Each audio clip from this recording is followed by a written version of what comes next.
Beaucoup Rémi André. Sud Radio, midi 14h, Maxime Liédo sans réserve. Encore une heure dédiée à un sujet clé, mesdames, messieurs, et sur lequel évidemment on attend vos réactions, vos appels, vos commentaires.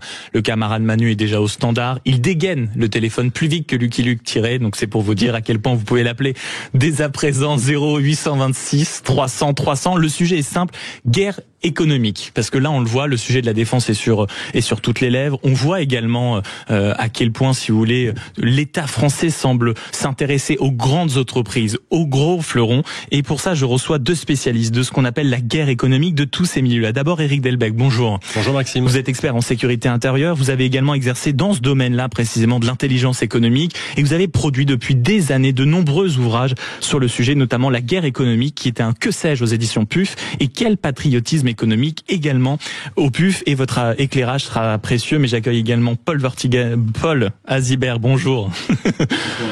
Merci d'être avec nous. Vous êtes le directeur général de Vortigen. C'est une société qui s'occupe précisément de ces questions-là, et vous faites là depuis des années en Europe, en France, à l'étranger. Donc votre regard sur les choses sera absolument concret. Si j'ai envie de vous inviter tous les deux et de créer la discussion, c'est aussi pour que les auditeurs qui nous écoutent puissent vraiment s'intégrer dans le débat. 0826 300 300, je le rappelle. Défense, énergie, souveraineté, ça fait des années que, si vous voulez, que ces mots-là sont sur la bouche des politiques, des experts, des spécialistes, des médias. Mais là, on a l'impression que sur le domaine de la défense, on commence tout d'un coup à se réveiller. On se dit, ah mince, peut-être que l'État, depuis 10, 15, 20 ans, vous nous le direz, l'État a merdé. Et c'est vrai que, quand on regarde en arrière, c'est pas rien. Alstom, vendu à General Electric, Lafarge, racheté par Holcim. Il y a également Alcatel, qui avait été absorbé par Nokia, Arcelor, par Mittal, Péchiné, par Rio. Bref, on pourrait en réalité égrener les fleurons comme ça, même ces derniers mois. Michelin, Arcelor, c'est-à-dire qu'on voit des grands noms qui décident tout d'un coup, qui sont rachetés, qui décident de partir. Vous, depuis, on va dire quelques semaines, je vais le dire très rapidement, depuis l'élection de Donald Trump, et depuis que les négociations se pressent sans les Européens, Éric Delbecq et Paul Azibert, est-ce que vous avez l'impression qu'on assiste à la fin d'une certaine naïveté de la part des pouvoirs publics sur le sujet? Éric Delbecq. Alors, naïveté, on peut en faire l'hypothèse, mais c'est encore extrêmement gentil.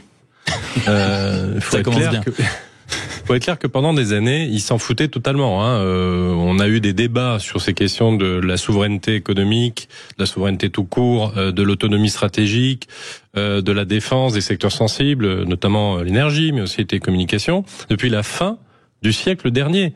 Il y avait un rapport parlementaire au tournant du siècle qui s'intéressait aux pénétrations étrangères dans l'industrie de défense, rapport parlementaire fait par Bernard Deflessel, où on notait déjà que des fonds d'investissement américains très liés, comme disait Eisenhower, au complexe militaro-industriel américain, essayaient de racheter des entreprises de défense européennes pour opérer eux-mêmes leur propre consolidation de l'industrie d'armement terrestre. C'est-à-dire qu'en fait, c'était des opérateurs financiers américains qui s'occupaient de faire des champions européens de la défense pour en prendre le contrôle. C'est quand même assez emblématique. Ça veut dire que ça n'a pas commencé. Et c'était il y a combien de temps, ça, ce rapport parlementaire? C'était à la fin du XXe siècle, début du XXIe siècle. Donc vous nous dites que en réalité, quand on vous écoute, que déjà les rapports parlementaires ne servaient à rien.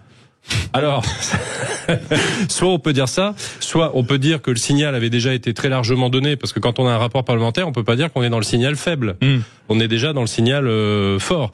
Donc c'est simplement qu'il y avait un certain nombre de dirigeants qui ne voulaient pas écouter, qui étaient encore tout émoustillés de la mondialisation heureuse, et qui estimaient qu'il fallait bannir tout ce qui relevait de la conflictualité, du vocabulaire, parce que c'était pas bon pour les affaires, anxiogène, enfin que, bref, nous étions tous... tout n'était que bisounours. Et que nous étions tous une bande d'emmerdeurs qui avaient rien compris au sens de l'histoire.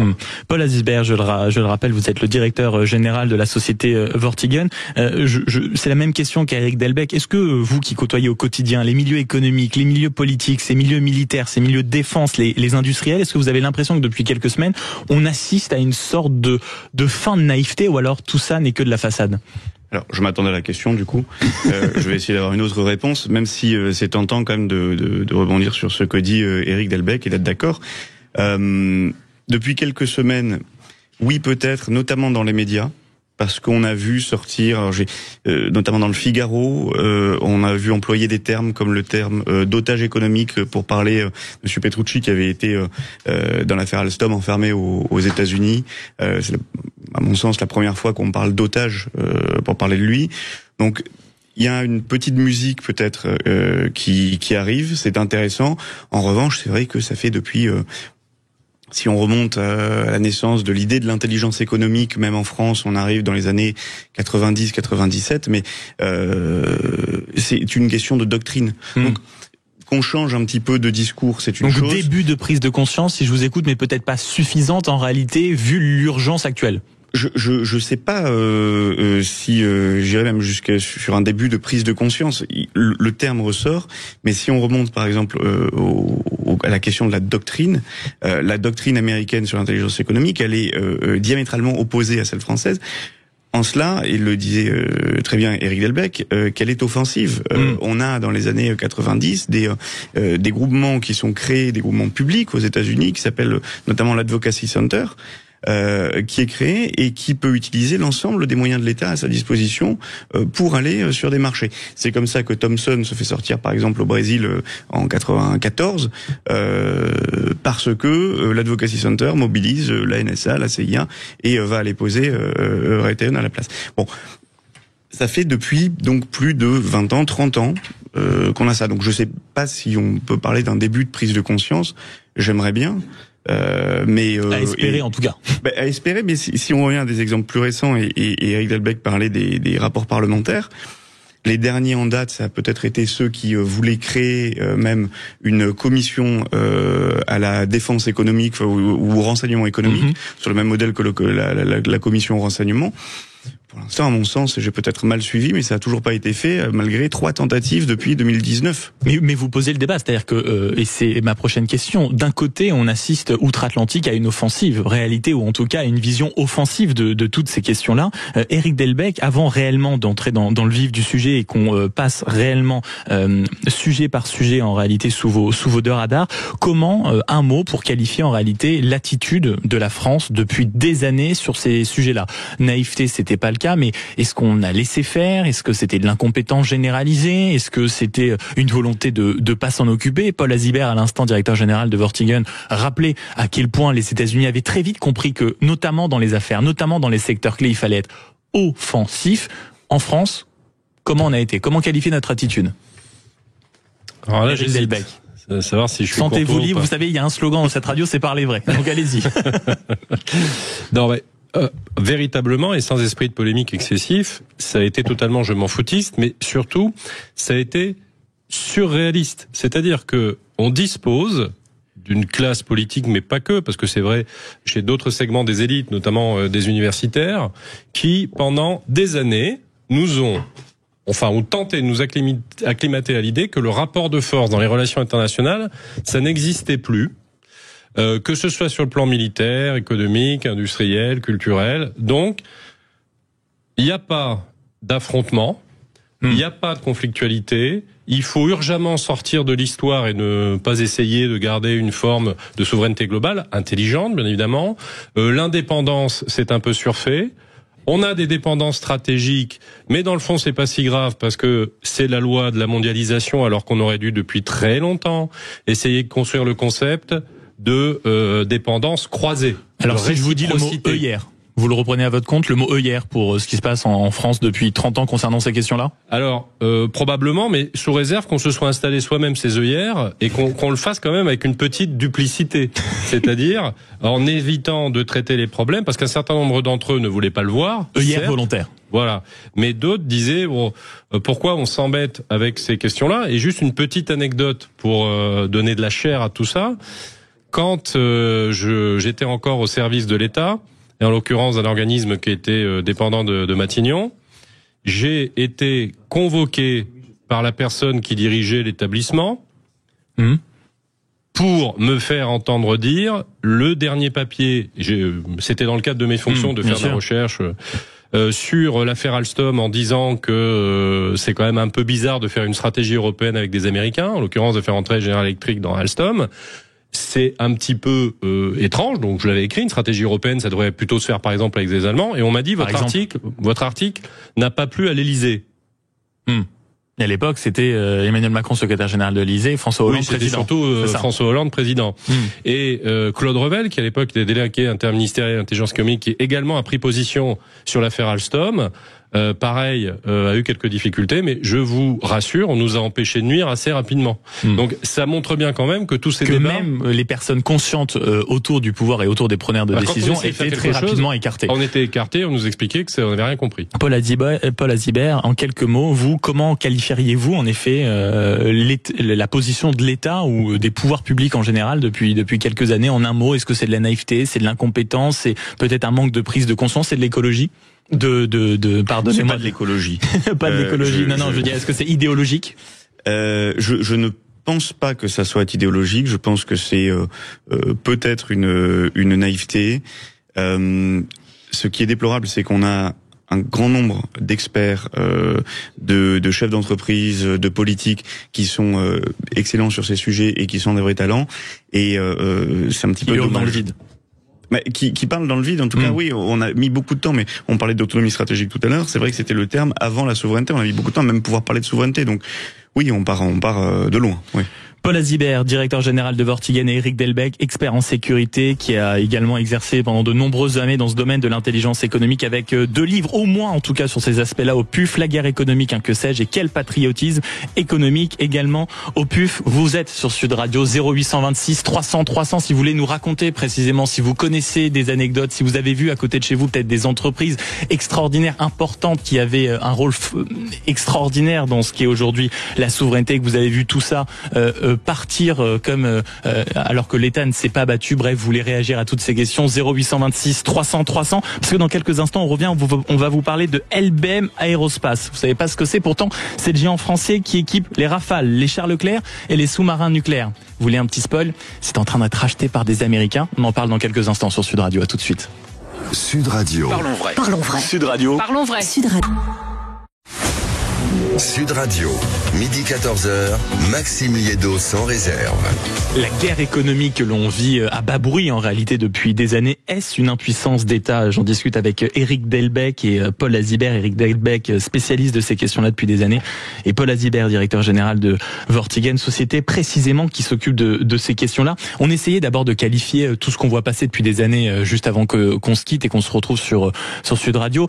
On se souvient d'Alstom, on se souvient de Technip, on se souvient de Lafarge, on se souvient de tout ça, mais c'est peut-être pas fini, parce que généralement en France on s'ennuie quand on perpétue pas une tradition, et à l'heure que tout le monde parle de défense, d'économie de guerre, de souveraineté, bien sûr, qu'on critique l'Ukraine ou qu'on critique d'autres pays parce qu'ils étaient dépendants des Américains, nous on a un géant en défense, c'est LBM Aerospace, et ce géant français équipe les Rafales, les chars Leclerc et les sous-marins nucléaires, mais l'État semble laisser ce géant français en réalité être racheté actuellement par des Américains. Eric Delbecq, est-ce qu'il existe une logique d'État qui nous échappe totalement sur ce sujet-là, ou est-ce qu'il s'agit réellement d'une inconscience qui règne depuis des années? C'est-à-dire que dans ce contexte, je suis sûr que tous ceux qui nous écoutent vont se précipiter sur le 0826 300 300 en disant mais attendez, l'État, alors qu'on est en économie de guerre, ne peut pas se permettre de laisser partir un géant français. Et pourtant, ouais, alors, comme disait Charles Aznavour. Effectivement, il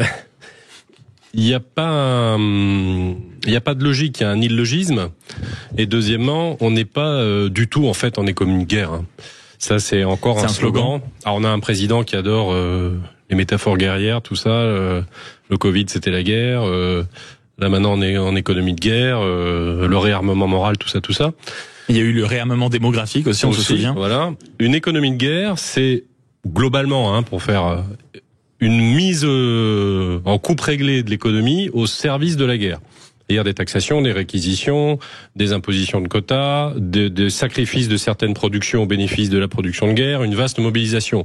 Autant dire que si les Ukrainiens sont en économie de guerre, nous, on n'est pas du tout en économie de guerre. Simplement, on s'interroge sur le fait de savoir si on va avoir une politique de défense cohérente et si on va refaire marcher normalement nos industries d'armement. Mais là, est-ce que c'est cohérent potentiellement que ce géant français se fasse racheter par des Américains? On l'a jamais été. depuis 30 ans, n'a jamais été cohérent en la matière. Mais alors, autre question, pardon, pour tisser le fil de votre raisonnement. Quand là, on sait que on va avoir des besoins absolument majeurs, que en France, alors on est peut-être évidemment désarmé sur certains points, mais on a quand même, en tout cas, une certaine souveraineté. On a un peu de matière. D'ailleurs, j'aimerais qu'on écoute, si vous voulez bien, Sébastien Lecornu. Il était hier à Bergerac. C'est une usine de poudre qui commence à tourner tout seul. Et je vais vous faire réagir précisément. Il utilise un terme important et je reviens vers vous. On est en train de reprendre en masse musculaire. Et ça, c'est clé pour notre appareil de sécurité militaire, c'est clé pour notre diplomatie. Si vous commencez à dépendre d'autres, vous voyez bien comment l'Ukraine est dépendante des aides militaires des alliés, on l'a vu encore il y a quelques jours avec la suspension puis le rétablissement de l'aide militaire ukrainienne, et puis accessoirement 1 euro d'argent public investi dans la défense, vous le voyez bien, on le retrouve ici à Bergerac de manière très indirecte, et ça, il faudrait expliquer ce qu'est le modèle historique français, et c'est un modèle au contraire de cohésion et de réconciliation. Un modèle de cohésion, faut réexpliquer ce qu'est le modèle français, comment, qui plus est dans cette période, l'État est capable de laisser partir potentiellement ce géant français. Alors pour le coup, puisque on est en train de reprendre de la masse musculaire, ça veut dire logiquement qu'on avait perdu cette masse musculaire et surtout qu'on avait perdu l'habitude de protéger nos secteurs stratégiques. Alors ça aussi, c'est une habitude qui doit être reprise. Les décrets permettant de protéger nos secteurs stratégiques, ils doivent être aussi réutilisés à bon escient, ce qui n'a pas toujours été le cas. Et l'État, il est encore pas totalement en ordre de marche dans cette question de préserver son périmètre industriel en général et dédié à la défense en particulier. Donc on n'est pas du tout au bout du chemin. Pendant des années, Bercy était habitué à laisser filer ses industries. C'était la règle. Donc pour se reprendre en main, ça va nécessiter un petit peu de temps. Mais vous parlez, Eric Delbecq, de Bercy. Paul Azibert, je me tourne vers vous. Il y a une chose encore plus étonnante, mine de rien, dans ce dossier, c'est que en réalité, ce n'est pas du tout le ministère des Armées qui a le dernier mot. C'est précisément Bercy, c'est-à-dire que les mêmes fonctionnaires qui, accessoirement, rappelons-le, coupent depuis des années dans les budgets successifs, laissent partir les entreprises. Comment vous observez, vous, par exemple, notamment dans la période, une fois plus, vous les fréquentez au quotidien avec votre société Vortigen, comment vous observez ce qui est en train de se passer avec, une fois de plus, une technique américaine offensive sur un pilier de notre défense? En théorie, c'est pas forcément délirant d'imaginer que y ait une direction à Bercy qui puisse s'occuper de tout et qui ait un grand interministériel. À Bercy, on a au sein de la direction générale des entreprises, justement avec qui on peut avoir l'occasion de travailler, le CICE, qui est le service d'intelligence de sécurité économique. On pourrait se dire que le CICE est chargé de ces questions et de protéger les entreprises. Sauf que, comme le disait Eric Delbecq tout à l'heure, autant que lui n'était pas écouté, voire combattu en interne, je m'avance pas trop en disant que le CICE l'est tout autant et que il va y avoir des alertes qui vont être émises de la part de Bercy, mais que derrière, de toute façon, le problème, c'est pas que ce soit Bercy, que ce soit le ministère des Armées, que ce soit même le ministère de la Culture ou de l'écologie. Le problème, c'est le manque de volontarisme politique, le manque de cohésion aussi avec nos alliés européens, et donc la difficulté d'imposer notre point de vue là-dessus. On laisse filer nos industries, mais de l'autre côté, on n'arrive de toute façon même pas à imposer notre vision, l'industrie de défense auprès de nos alliés européens. Donc, à partir de ce moment-là, ça, on va y revenir, Maxime Liedo, et je me doute qu'on va y revenir, mais à partir de ce moment-là, si vous voulez, quel que soit le ministère responsable, le problème c'est le volontarisme politique et c'est d'avoir un horizon là-dedans. Et en vous écoutant, on comprend qu'il est davantage en réalité d'apparence, ou en tout cas que c'est un volontarisme de façade, parce qu'il y a des petits organismes à Bercy chargés d'eux, mais qui ne sont pas écoutés. Vous parliez en effet de mettre d'accord les alliés européens. C'est vrai qu'hier soir, au Parlement européen, on a fait semblant de s'accorder. Vous savez, on parle du prêt colossal de 800 milliards d'euros. On a dit, alors sur les 150 qu'on a déjà, on va avoir peut-être une préférence européenne. Mais avant qu'on se plonge dans ce dossier, 0826 300 300, c'est le camarade Adenis qui nous a appelé. Bonjour. Oui, bonjour. Merci beaucoup d'avoir appelé l'antenne de Sud Radio et d'avoir appelé le camarade Manu. Je rappelle pour ceux qui voudraient faire comme vous, le numéro 0826 300 300. Vous avez été interpellé notamment au début de cette conversation quand on a rappelé ce que fait l'État français depuis 10, 15, 20 ans, parce que si je ne m'abuse, vous êtes un ancien salarié d'Alstom.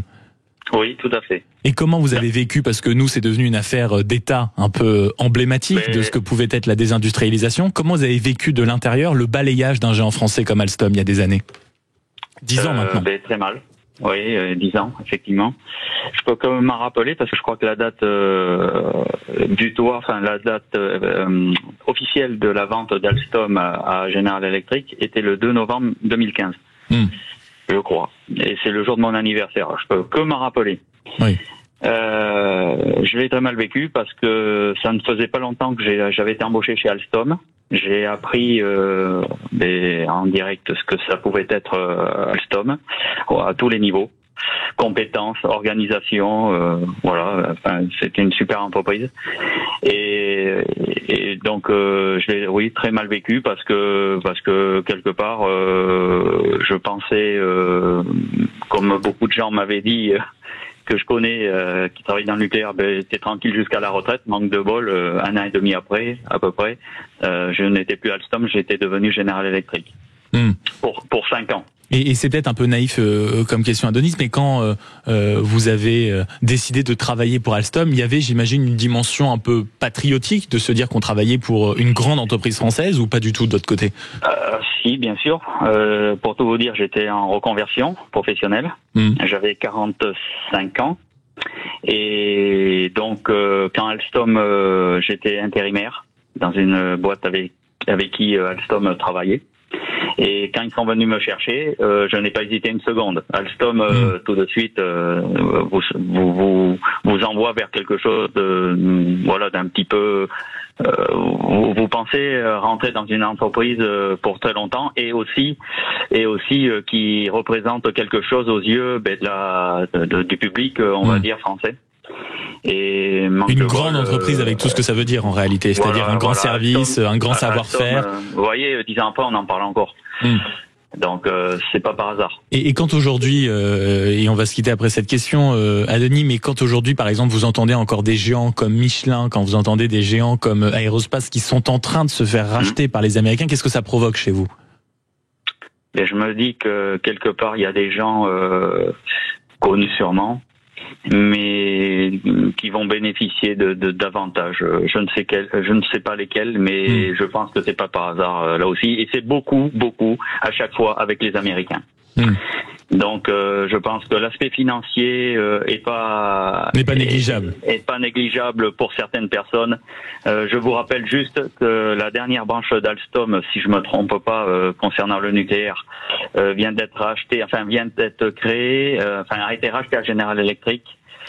Et ça s'appelle Arabelle Solutions, qui est une filiale d'EDF. C'était les fameuses turbines, et le président de la République actuelle, Emmanuel Macron, s'était vanté de les racheter. Accessoirement, on les a payés le double du prix. Merci beaucoup, Adonis, d'avoir été avec nous. On se rend compte par votre témoignage au 0826 300 300 que, mine de rien, quand nous, on a peut-être des discussions très théoriques, mais quand on parle de souveraineté, quand on parle d'emploi, quand on parle de savoir-faire, derrière, ça touche des gens qui travaillent dans ces grandes entreprises françaises. On continue à parler de la guerre économique qui est menée à bas bruit dans notre pays. Ça concerne évidemment nos entreprises françaises, ça concerne l'énergie, ça concerne l'armement, ça concerne la défense. Vous êtes sur Sud Radio, 0826 300 300. Mes invités, Eric Delbecq, Paul Azibert.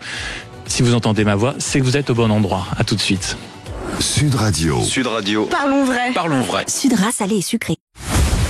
Sud Radio, midi 14h, Maxime Liédo sans réserve.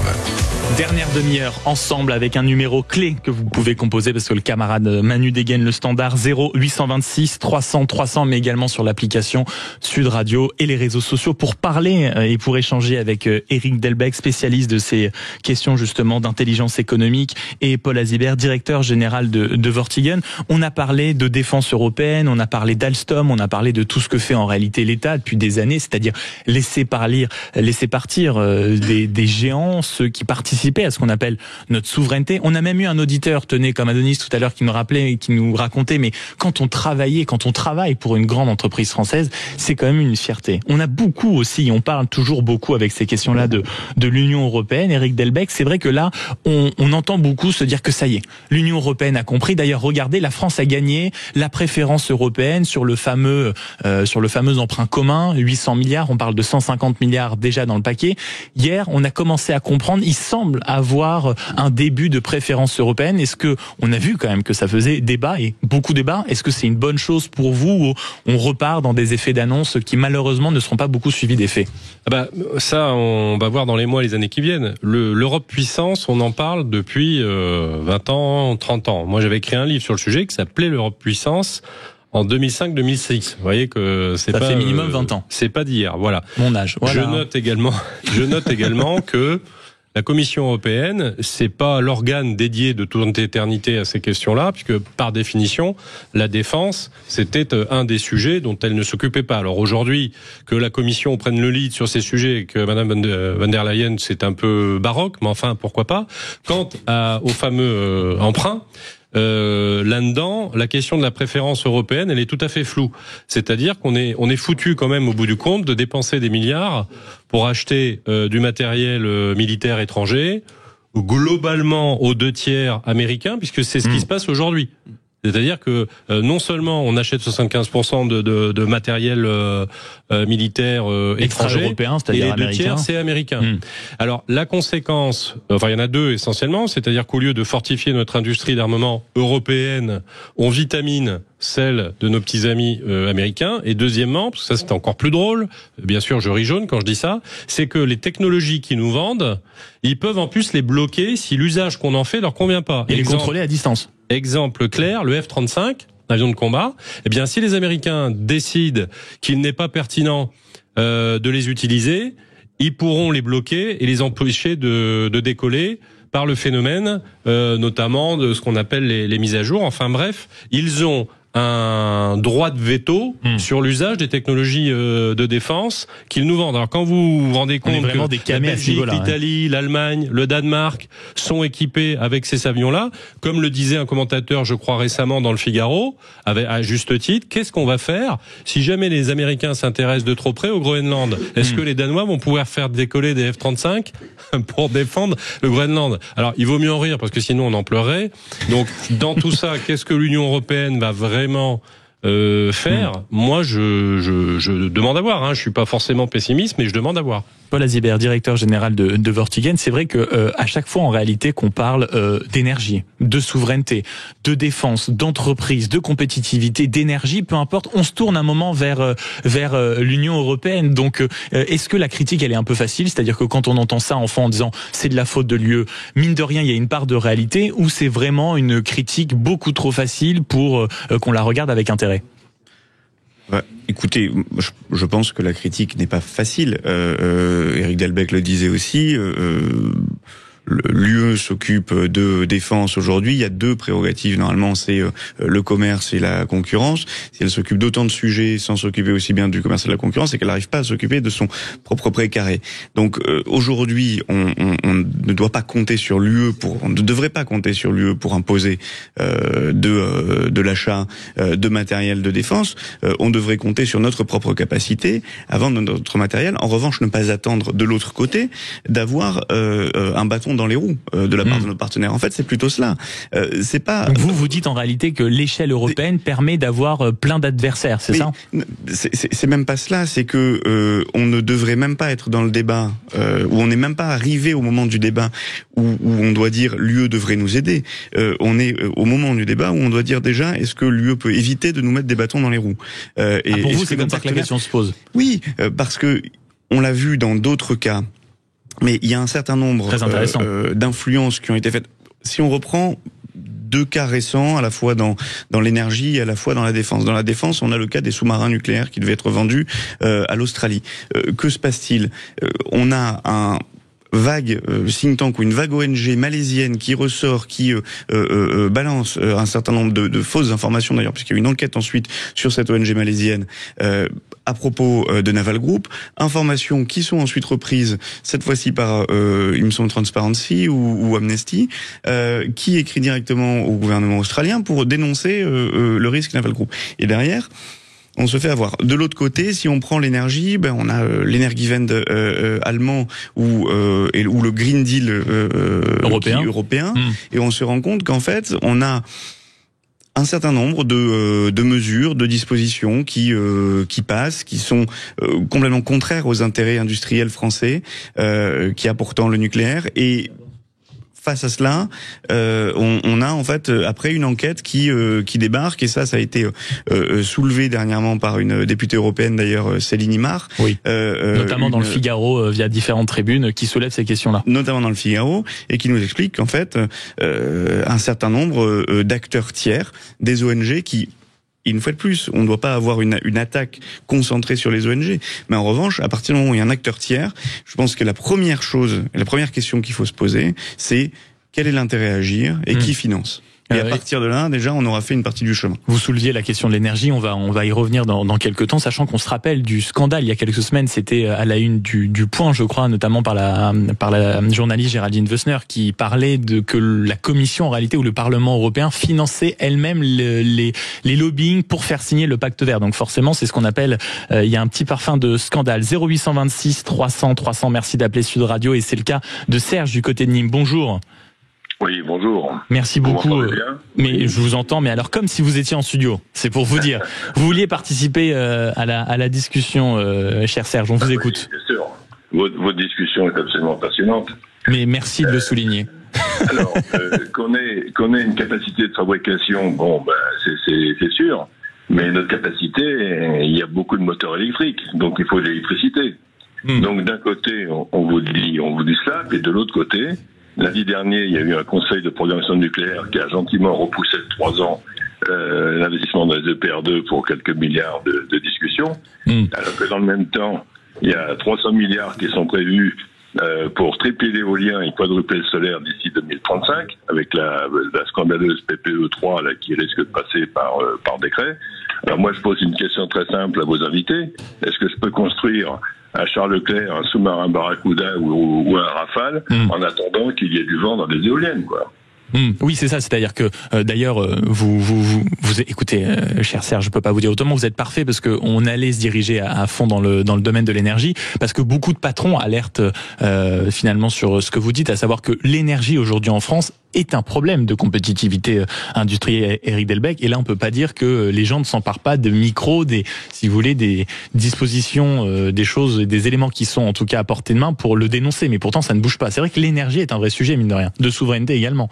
Moi, je pense que le cas le plus exemplaire pour démontrer ce qui ne va pas dans notre modèle, c'est bien évidemment ce qui s'est passé autour de l'énergie nucléaire, autour du nucléaire. Alors, rappelez-vous de cette commission parlementaire absolument étonnante, où les personnes auditionnées nous ont gentiment expliqué, Ségolène Royal en tête, que c'est les petits arrangements politiques des uns et des autres, et notamment avec les écologistes, qui avaient fait qu'on avait prononcé tel ou tel type de phrase, et que au doigt mouillé, on vous expliquait que non, le nucléaire c'était pas bien, ou qu'il fallait arrêter avec telle centrale, ou je ne sais quoi encore, ou des chiffres absolument rocambolesques. Et donc il y avait aucune, c'est très très clair dans ces auditions, il y avait aucune stratégie pensée d'État sur l'énergie, et en l'occurrence le nucléaire, qui nous aurait permis de financer notre indépendance énergétique. Donc effectivement, on peut toujours essayer de construire à l'avenir des chars lourds qui fonctionnent aux éoliennes. Effectivement, je pense que ça va être quand même compliqué. Donc le fait d'avoir une politique énergique sur 20, 30, 40, 50 ans, voire plus, c'est le minimum. Et à quoi on est confronté? À l'incurie de nos élites là-dessus. Et je veux quand même souligner 2 choses, elles sont capitales.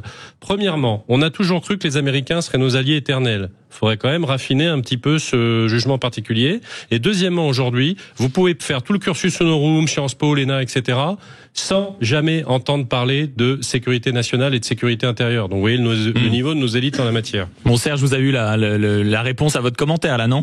Je voudrais juste rajouter puis-je permettre de rajouter une Mais permettez-vous, parlez vrai, Serge.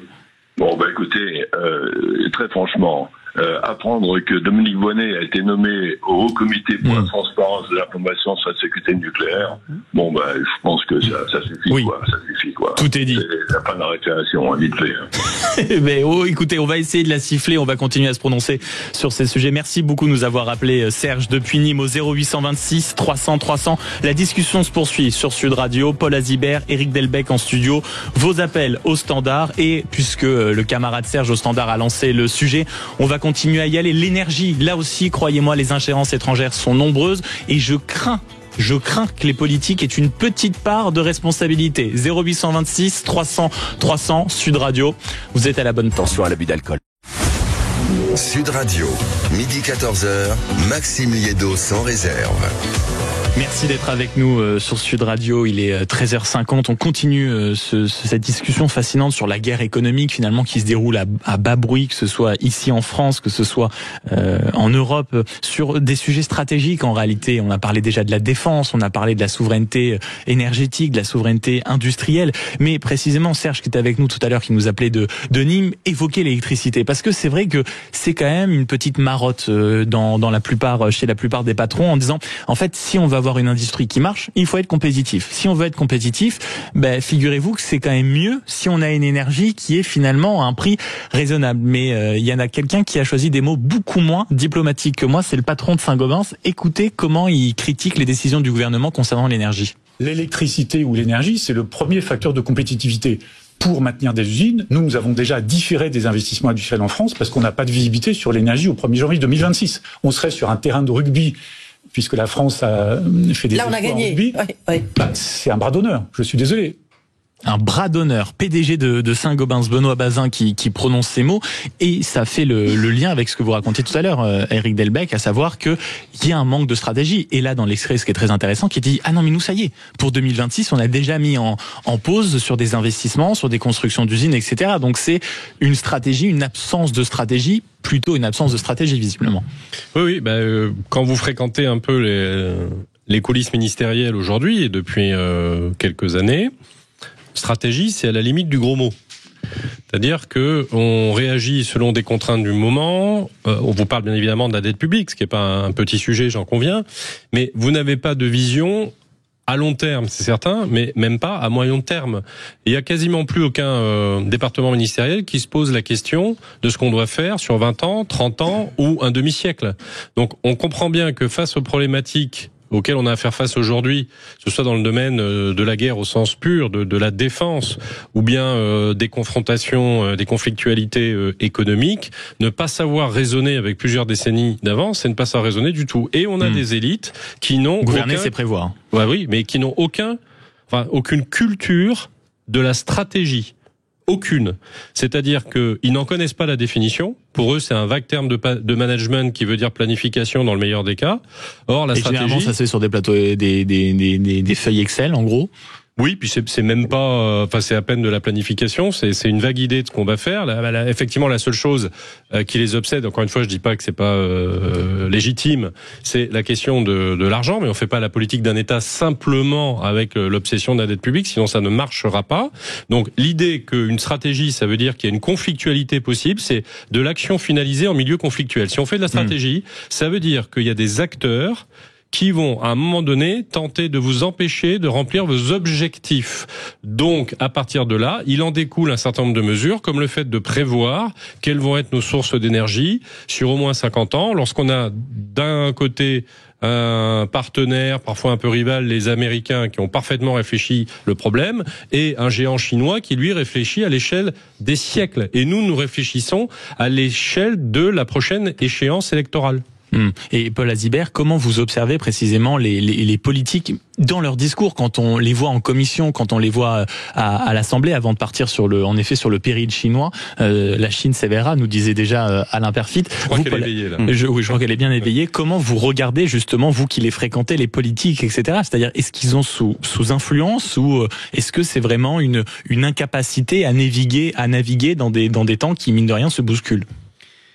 En fait, et c'est également ce que déplore tout le monde économique, mais aussi ce que déplore, je pense, un certain nombre de nos partenaires ou de nos camarades aussi à l'international, et de ce qu'ils voient de la France, d'une image renvoyée qui est quand même pas forcément très bonne, c'est que les politiques sont tout aussi sensibles et à des stratégies aussi de guerre informationnelle que l'ensemble de la population. Et je pense que les politiques ne sont pas préparés, ne sont pas formés, et Éric Delbecq le disait, et vont réagir par émotion, vont réagir par biais de confirmation, vont réagir parce que leur bulle cognitive va être occupée par une idée, et que le moment le veut. est-ce que nous étions amenés à relancer la stratégie du nucléaire si on n'avait pas eu le début de la guerre en Ukraine? Je n'en suis pas sûr. Pourtant, l'ensemble des acteurs économiques, l'ensemble des acteurs énergétiques l'appelaient de leur vœu, et surtout, et pire que tout, un certain nombre d'acteurs, notamment de l'intelligence économique, nous prévenaient de la stratégie qui avait, donc là pour le coup il y a une stratégie, pas chez nous mais chez nos amis ou chez nos adversaires, de la stratégie qui visait à pousser le nucléaire en dehors du scope. Le nucléaire, c'est un exemple très concret parce que on suit la question depuis le quasiment démantèlement d'EDF et des centrales, mais c'est un peu le même réflexe en fait, le cheminement d'une idée et le cheminement de la guerre informationnelle qui est indépendant aussi de la guerre économique est toujours le même. Pour conclure cet entretien passionnant, Paul Azibert et Eric Delbecq, j'aimerais vous faire réagir à, écoutez, vous l'avez tous les deux esquissé, c'est-à-dire nos alliés qui très rapidement peuvent se transformer, mine de rien, en adversaires, et c'est signé David Bavrez. Écoutez. Pour moi, c'est un choix politique délibéré, tout simplement parce que quand vous désindustrialisez, quand vous passez de 10 à 20% du PNB, certes, vous perdez 10% des voix, des gens qui sont licenciés, mais vous gagnez 80% des voix des gens qui gagnent du pouvoir d'achat. Et en disant, quand on fait de la globalisation avec des pays amis comme l'Europe et le Japon en 1945, 80 ans plus tard, ça continue de fonctionner. Quand vous faites ça avec un pays non ami, la Chine, qui passe durant le Covid de 30 à 35% de la capacité, de la production manufacturière mondiale, en fait, vous créez une dépendance. Voilà, vous créez une dépendance, et la question pour conclure, messieurs, Eric Delbecq, Paul Azibert, c'est comment est-ce qu'on est prêt à sortir de cette dépendance? Eric Delbecq, en quelques mots. Est-ce qu'on est prêt à sortir matériellement? Pas encore. Est-ce que les volontés commencent à se préparer à l'idée que c'est inacceptable? Peut-être. Mais matériellement, c'est pas pour demain matin encore. Paul Azibert, sur ces questions, est-ce qu'on est prêt à sortir de la dépendance, de la naïveté, pour revenir à la question du début de l'émission? On sera prêt à sortir de la dépendance quand on sera prêt à assumer notre propre force, je pense. Et ça, c'était Shahin Vallée qui le disait dans Le Grand Continent il n'y a pas très longtemps. Il faut qu'on soit capable d'assumer notre propre force. Et ça, c'est mobiliser tous les moyens qui sont à notre disposition, aussi bien le lawfare comme le font les Américains, que les entreprises privées et que le secteur privé qui est un de nos outils. Mais en tout cas, assumer l'exercice de la force et accepter qu'on peut avoir des confrontations. Le mot de la fin signé Paul Azibert, directeur général de Vortigen. Merci de m'avoir accompagné durant cette dernière heure pour cette discussion. Eric Delbecq, merci. Et je rappelle que vous êtes expert en sécurité intérieure, mais que vous avez également pendant de nombreuses années exercé dans le domaine de l'intelligence économique, avec 2 ouvrages, bien sûr, que je recommande vivement. La guerre économique, qui est un petit que sais-je très utile aux éditions PUF, et Quel patriotisme économique, également aux éditions PUF. Merci de m'avoir accompagné sur ce sujet passionnant, et merci aux 2 Serge qui nous ont appelé 0826 300 300. Vous restez sur Sud Radio pour le reste de l'après-midi, et la semaine prochaine vous retrouvez naturellement André Berkoff et Alexis Poulain. Merci de nous avoir suivis. Sud Radio. Sud Radio. Parlons vrai. Parlons vrai. Sud Radio.